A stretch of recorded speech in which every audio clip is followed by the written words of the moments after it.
서울역 앞에서 통일광장 기도회 8주년 기념 예배가 있었습니다. 통일광장 기도회는 북한 동포들과 남북 통일을 위해 기도하는 모임입니다. 야외에서 하는 기도회이지만 눈이 오나 비가 오나 1년 내내 계속되고 있는, 매주 월요일마다 계속되고 있는 그런 모임입니다.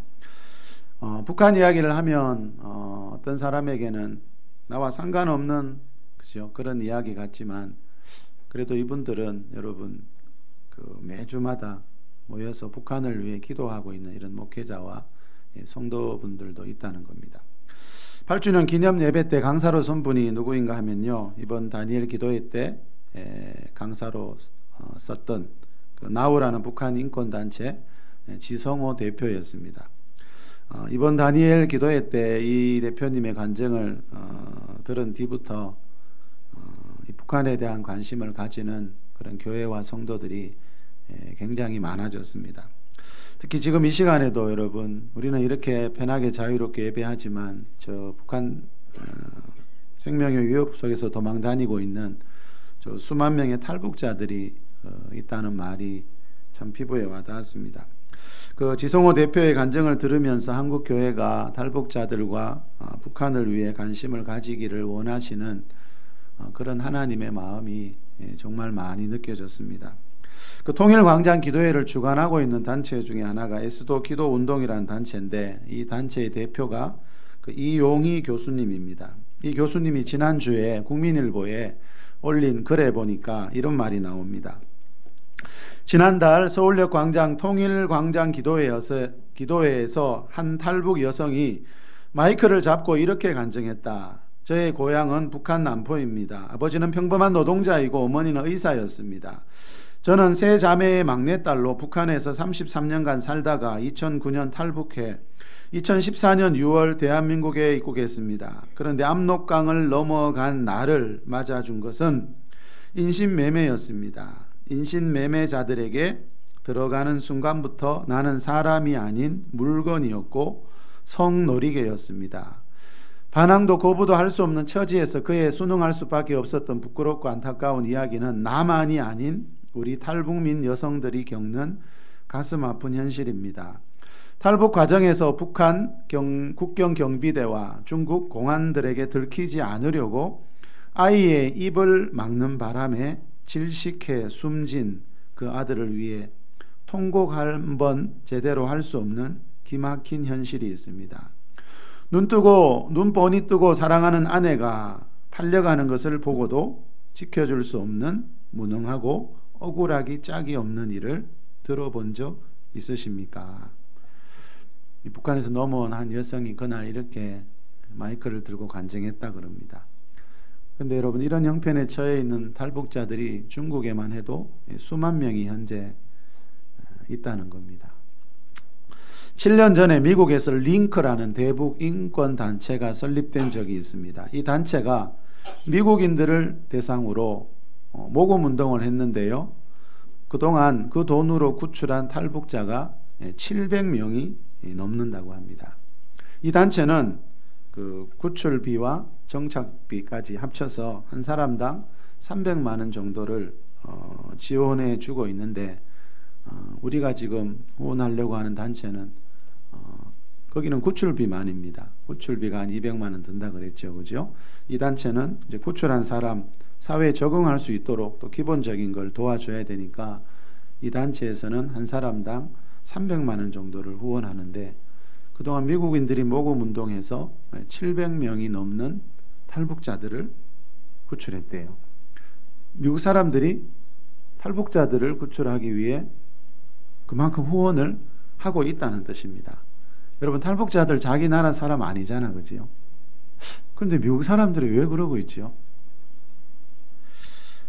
여러분, 그 먼 곳에 있는 미국 사람들까지 이렇게 탈북자들을 돕고 있는 것을 보면요,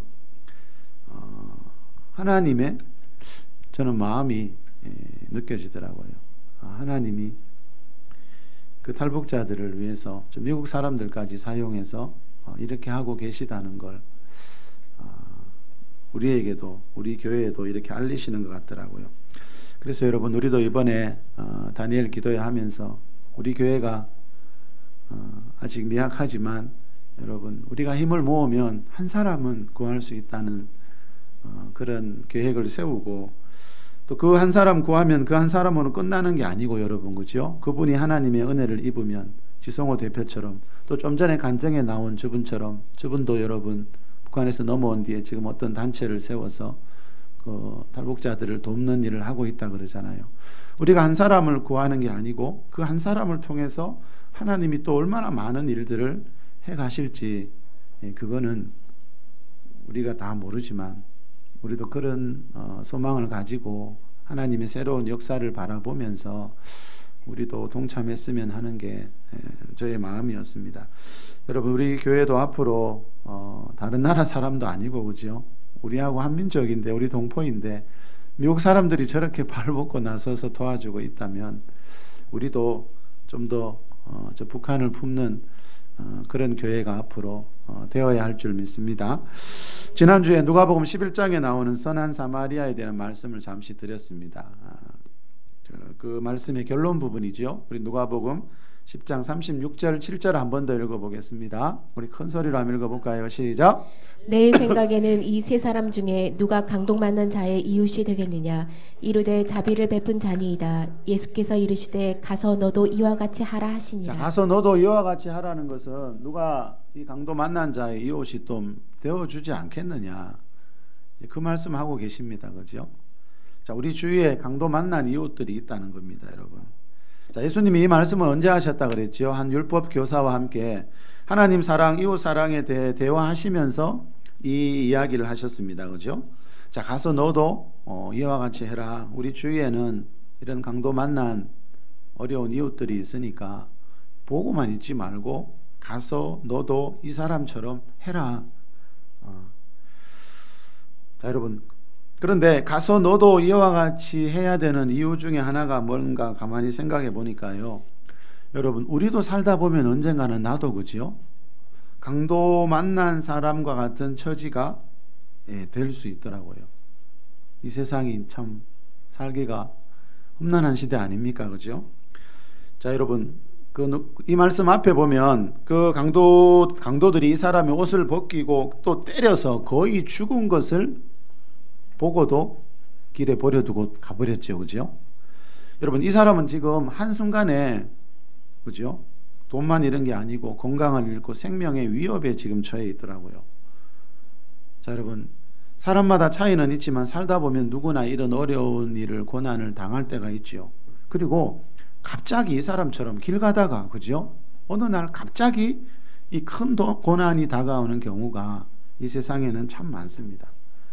대부분 고난은 갑자기 오고 또 겹쳐서 오더라고요. 이분처럼 돈만 뺏기는 게 아니고 몸도 다치고 건강 잃고. 욥을 봐도 잘 알 수 있죠. 여러분 욥기에 나오는 욥을 보니까 어느 날 갑자기 그죠? 자녀들에게 죽음이 찾아왔어요. 모든 자녀들이 같은 날 죽었어요. 그게 전부가 아니고 재산도 다 날아가고 또 욥의 몸에도 질병이 찾아왔습니다. 자, 고난이 올 때 이렇게 갑자기 또 겹쳐서 올 때가 참 많더라는 겁니다. 우리나라가 언제부터 고독사라는 말이 우리나라도 생겼죠. 그죠? 여러분 곁에서 돌봐주는 사람 아무도 없이 쓸쓸하게 그 죽음을 혼자서 맞이하는 사람들이 점점 늘어나고 있대요. 제가 지난주에 소개해드렸던 그 탈북 회원 어머니와 그 아이 그 두 모자가 그죠? 죽은 지 3개월 가까이 80 며칠이 지나고 난 뒤에 발견이 됐어요. 자, 여러분 이 강도 만난 사람도 그죠? 그때 그 사마리아인의 도움이 아니었다면 분명히 그 길거리에서 혼자 쓸쓸하게 죽어갔을 겁니다. 왜요? 거의 죽은 상태에 있었다 그랬거든요. 자, 여러분 예수님이 하나님 사랑, 이웃 사랑을 말씀하시면서 이 선한 사마리아인의 말씀을 하셨다는 걸 우리가 꼭 기억해야 됩니다. 다시 말하면 요한일서 3장 18절 말씀처럼 말과 혀로만 사랑하지 말고 행함과 진실함으로 이웃에게 사랑을 베푸는 그런 사람들이 좀 되라는 겁니다. 그렇죠? 사도 바울이 갈라디아서 6장 7절에서 사람이 무엇으로 심든지 그대로 거두리라 그랬습니다. 여러분 한번 따라해 보실래요? 사람이 무엇으로 심든지 그대로 거두리라. 자, 우리가 평소에 여러분 뭔가 여러분 농부들이 밭에 가서 열매를 거두기 전에 여러분 봄에 씨앗을 뿌렸습니다. 그죠? 씨앗을 뿌리지 않고 여러분 밭에 가서 열매를 거두려고 하는 사람 없습니다. 그죠? 우리도 마찬가지라는 거죠.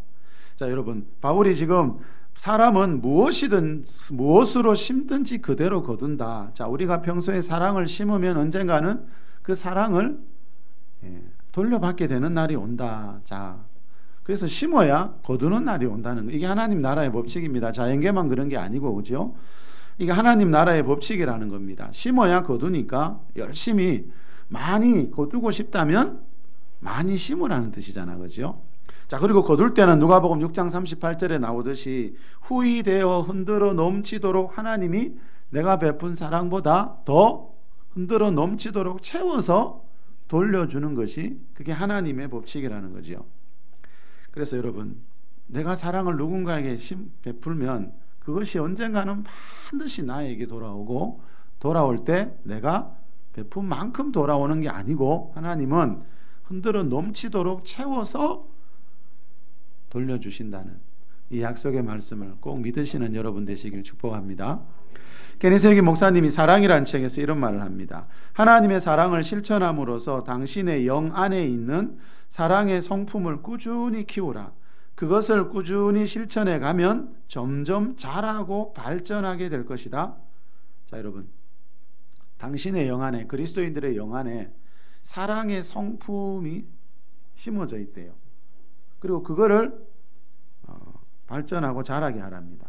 자, 이 말은 저와 여러분이 예수님 믿으면서 여러분 우리 죄로 인해 죽어있던 영이 거듭날 때, 그죠? 우리 안에 이 사랑이라는 성품이 심어졌다는, 하나님이 심어주셨다는 겁니다. 이 사랑이라는 성품은 하나님의 성품입니다. 그죠? 요한일서에서 하나님은 사랑이시라. 자, 이 하나님 사랑이라는 성품이 우리가 예수님을 하나님의 아들로 믿고 거듭날 때 우리 안에 심어졌다는 거예요. 이 말은 사랑이 없는 그리스도인은 아무도 없다는 거예요. 문제는 뭡니까? 그 사랑을 끄집어내서 실천하는 것은 내가 해야 된다는 거죠.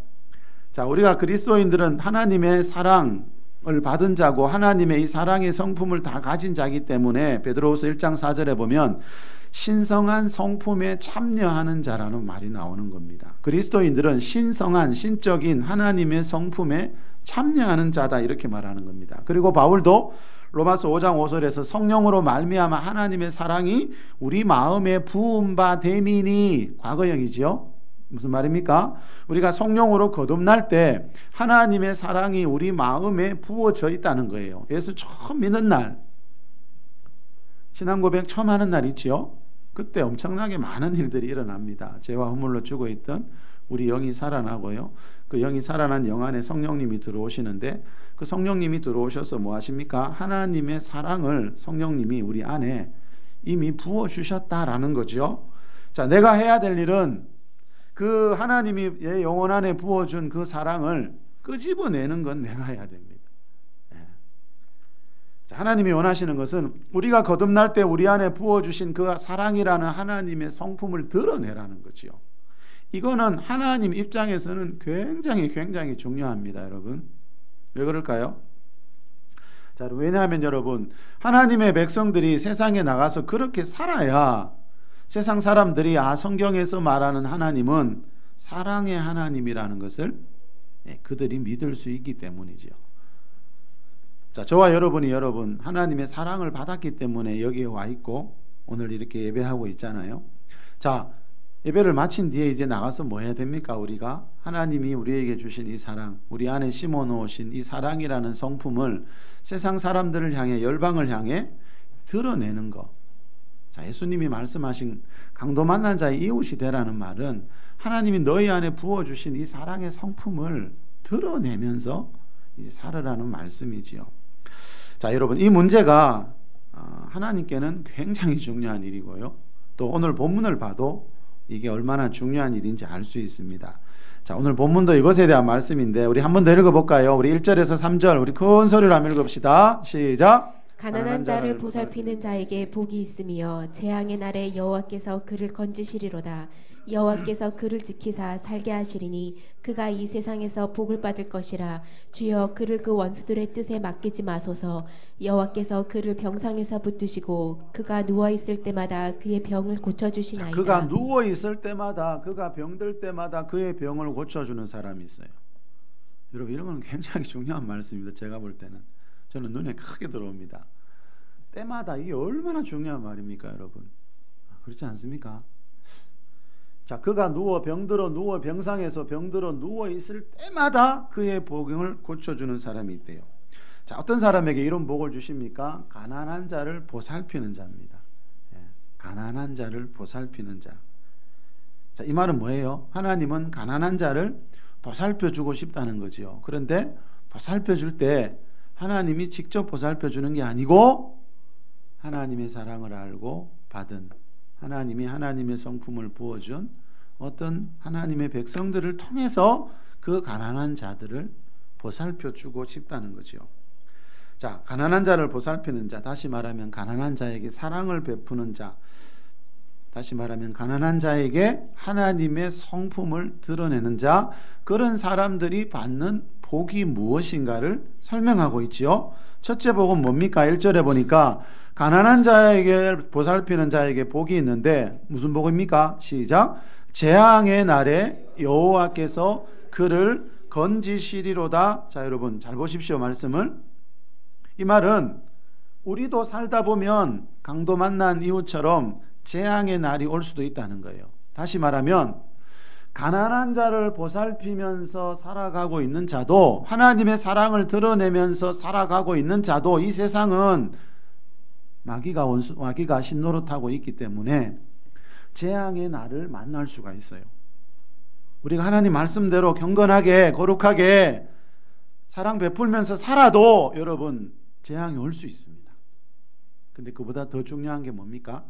평소에 그 사람이 어떤 삶을 살았느냐에 따라서 그 재앙의 날에 하나님의 건지심을 받는 사람도 있고, 여러분 세상을 보십시오. 재앙을 만나서 완전히 무너져 버리는 인생과 가정도 얼마나 많습니까? 예.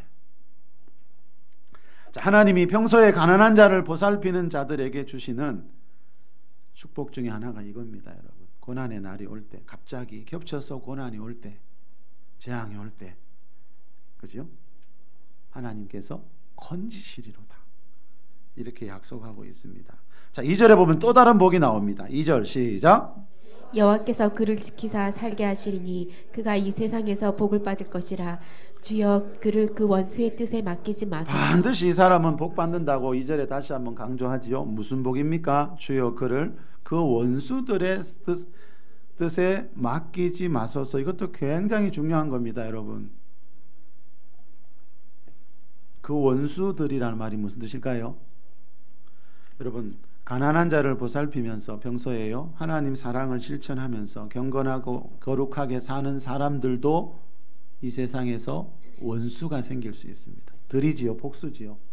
많은 원수가 있을 수 있습니다.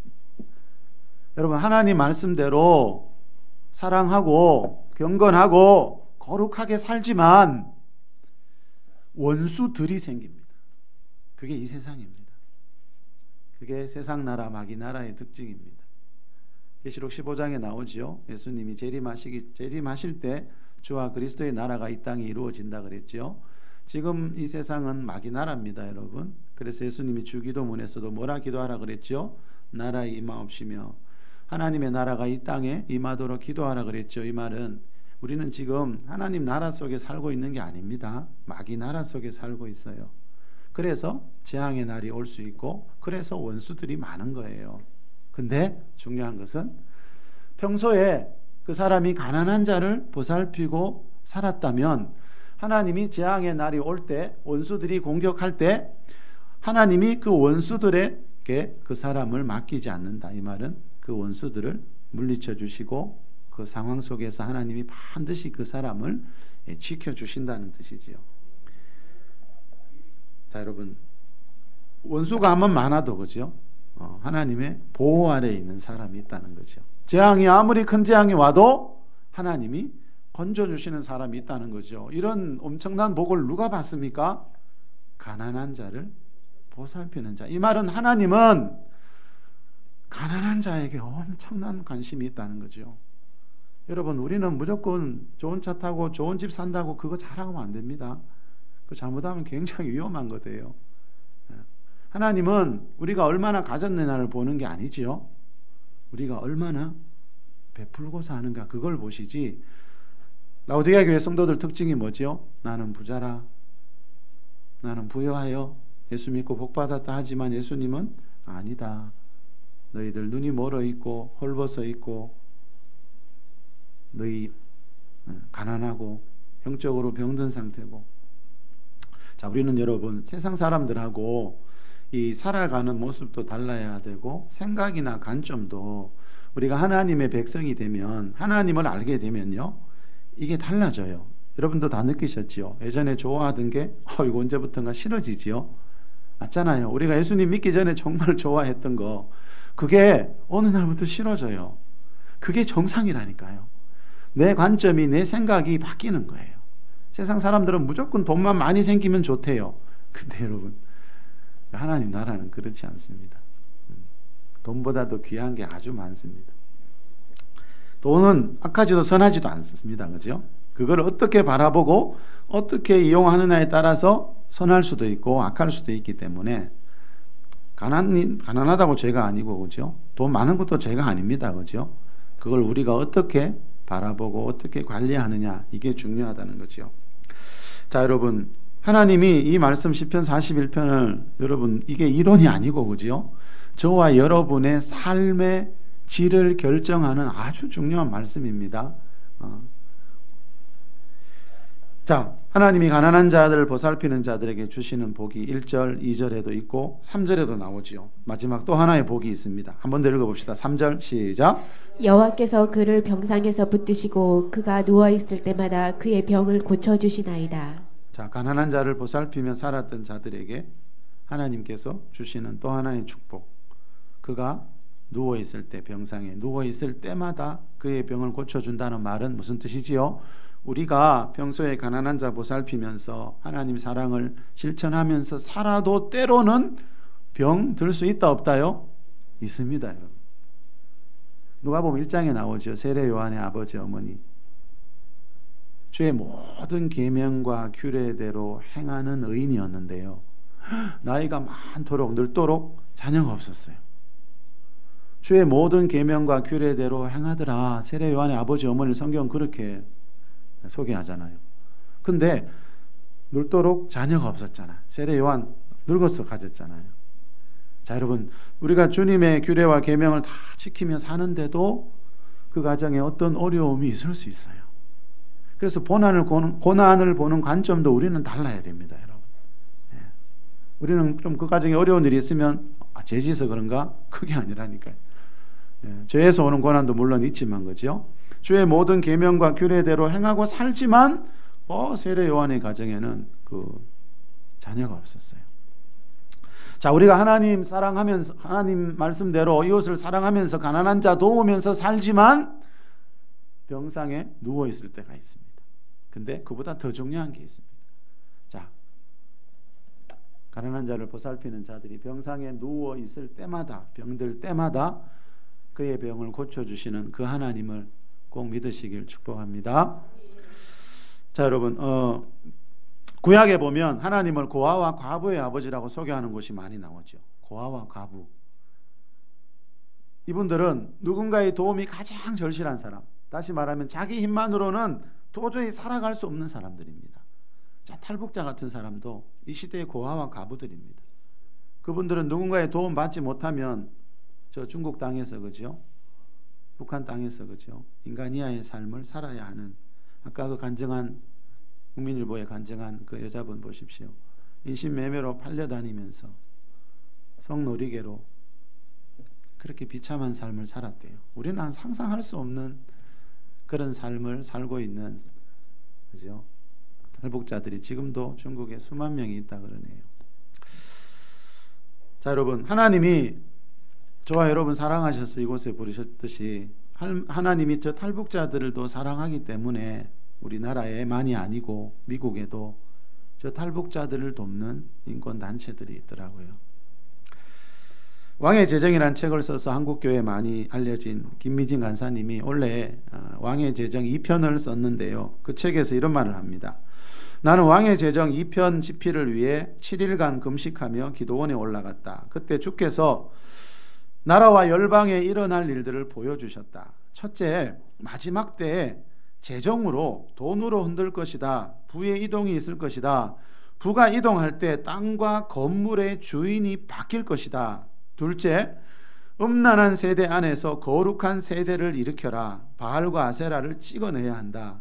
셋째, 통일을 준비하고 나아가 세계를 섬기는 코리아로 준비하라. 주께서 이렇게 큰 부의 이동이 있을 것이라고 하셨다. 세계의 부가 한국으로 몰려오는 그림을 보여주셨다. 저는 이 말씀이 믿어져요. 왜냐하면 평소에도 이런 마음 생각을 많이 하고 있었거든요. 통일을 준비하라는 말, 이 말은 통일이 곧 온다는 거죠. 저도 오래전부터 내 살아있을 때 통일이 온다는 그런 믿음과 확신이 생기더라고요. 그래서 한 번씩 여러분에게 우리 교회도 통일을 위해서 무엇을 할 수 있고, 또 통일이 되면 반드시 교회는 뭔가를 해야 되거든요. 하나님의 교회는 그때 우리가 무엇을 해야 될지 그런 말씀을 가끔씩 그래서 드린 적이 있습니다. 자, 여러분, 우리나라는 전 세계적으로 아주 특이한 나라입니다. 하나님이 보실 때, 지금 우리나라에서 여러분 외국에 선교사로 나가 계신 분이 얼마인지 아세요? 우리 내년 1월에 우리 이제 필리핀 단기 선교를 갑니다만, 여러분 우리나라 사람이 지금 외국에 선교사로 가 있는 분이 한 28,000명 정도 됩니다. 3만 명 가까이 됩니다. 또 이렇게 비공식적으로 나가 있는 분이 계실 수도 있죠, 그죠? 그러면 한 3만 명 전후입니다. 여러분, 전 세계에서 미국 다음으로 선교사님을 많이 파송하는 나라가 우리나라입니다. 우리나라 인구 얼마 안 되잖아요. 근데 전 세계에서 두 번째로 많이 선교사님을 파송하고 있대요. 자, 여러분, 그 많은 선교사님들이 그 선교지에서 사역하기 위해서는 혼자 힘으로는 절대 못합니다. 아마 절대일 겁니다. 이때는 그렇겠지요. 어느 선교사님인들 혼자 여러분 외국에 나가서 선교하실 수 있겠어요? 다시 말하면 누군가의 후원이 필요하고 기도가 필요하고 협력해서 하고 있다는 거죠. 우리 153 세계 선교에서, 그죠? 원하는 선교사님처럼 이런 선교회와 개인과 교회의 도움을 받아야 선교사님들이 일할 수 있죠. 근데 제가 여러분 문제를 하나 내볼게요. 대답 잘 하셔야 됩니다. 맞출 수 있는 확률은 3분의 1입니다. 얘가 세 가지이기 때문에. 여러분, 선교를 하기 위해서 가장 중요한 것이 뭘까요? 1번 기도, 2번 능력 있는 선교사님, 3번 돈. 여러분, 이 질문의 답이 뭔지 이 왕의 재정 1편에 보면요, 감수의 글을 쓴 홍성건 목사님이 그 글이 실려 있는데, 이 홍성건 목사님의 말을 들어보면 이 질문의 답을 알 수 있습니다. 이 목사님이 이런 말을 합니다. 지난 5년 동안 한국뿐 아니라 한국 밖의 외국인들도 포함하여 많은 사람들이 내게 질문했다. 한국 교회의 부흥의 길은 어디에 있다고 생각합니까? 여러분, 우리나라가 다시 한번 저는 제2의 부흥이 올 줄 믿습니다. 하나님이 반드시 우리나라 가운데 다시 한번 제2의 부흥을 반드시 주십니다.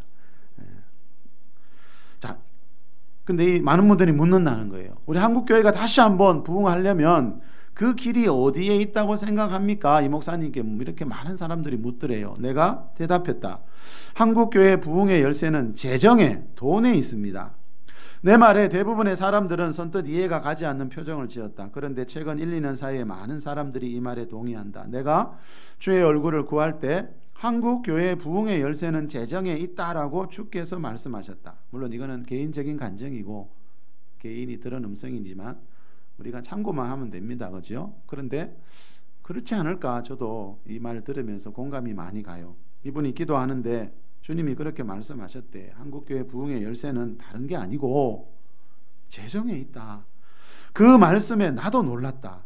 물론 성경적 재정 원칙이 중요한 줄 알고 있었지만 그 정도일 줄은 몰랐다. 매년 초에 그랬던 것처럼 2000년 1월 1일에도 주님 앞에 앉아 있는데 주께서 말씀하셨다. 너는 이 성경적 재정 원칙을 내 교회에 전해라. 그래서 여러분, 이 목사님 만나서 이 재정에 엄청난 변화를 경험한 사람들이 아주 많고, 대표적인 사람이 누구지요? 김미진 간사님.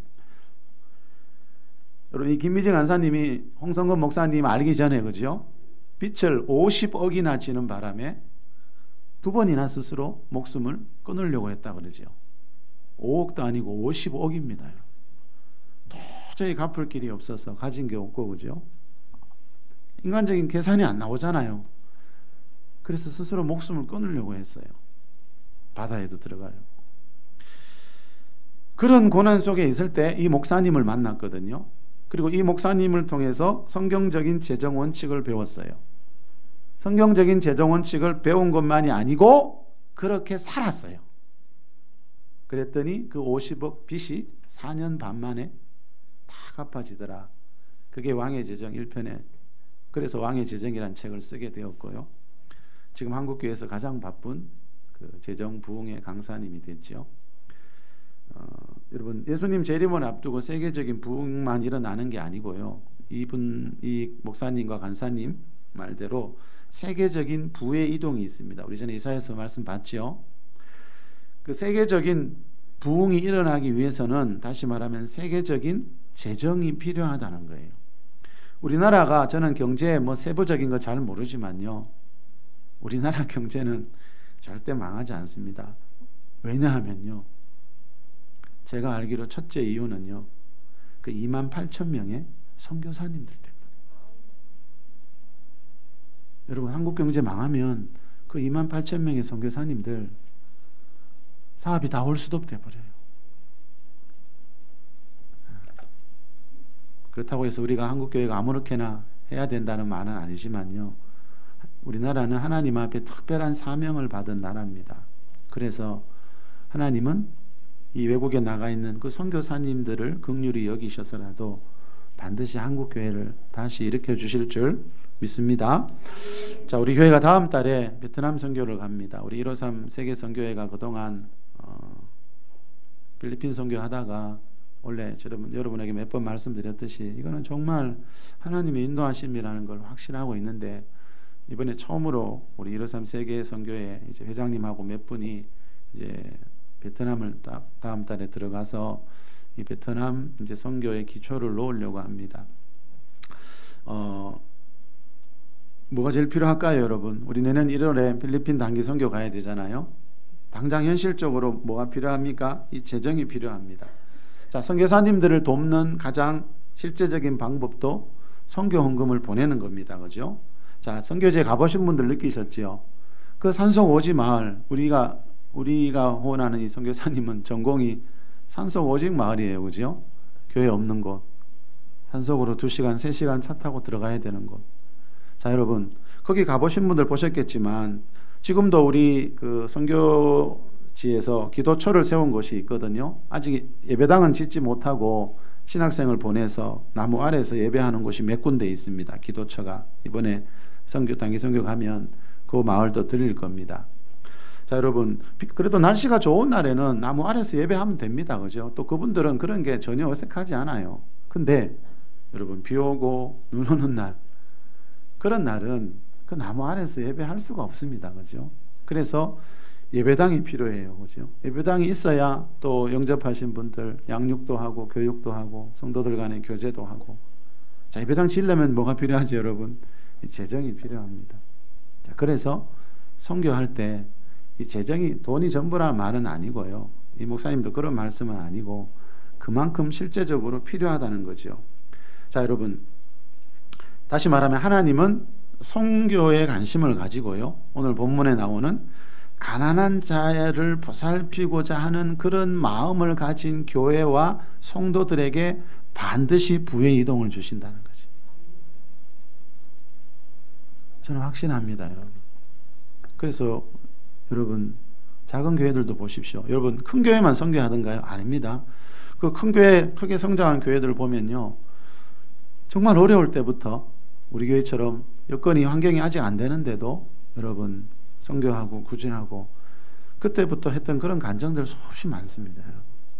그것만 봐도 알 수 있다는 거죠. 우리가 정말 이 하나님, 진짜 하나님 말씀이기 때문에 하는 겁니다. 우리 부자 되려고 선교하고 고자 하는 것도 아니고, 그죠? 하나님께서 성경에서 말씀하시기 때문에 가난한 자를 보살피는 걸 이렇게 중요하게 여기시고, 오늘 본문 보니까 또 그 선교사님들 사업을 하나님이 얼마나 여러분 돕고 싶겠어요.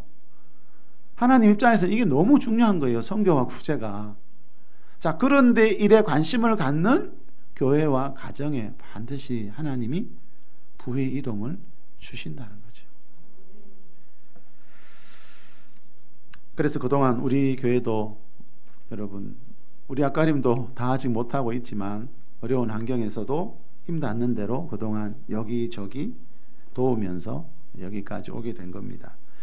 자, 우리 교회가 그동안 정말 하나님 보실 때 이 사랑의 씨앗을 심고 살았는지, 그거는 앞으로 세월이 가면서 보면 여러분들이 더 분명히 알 수 있겠죠.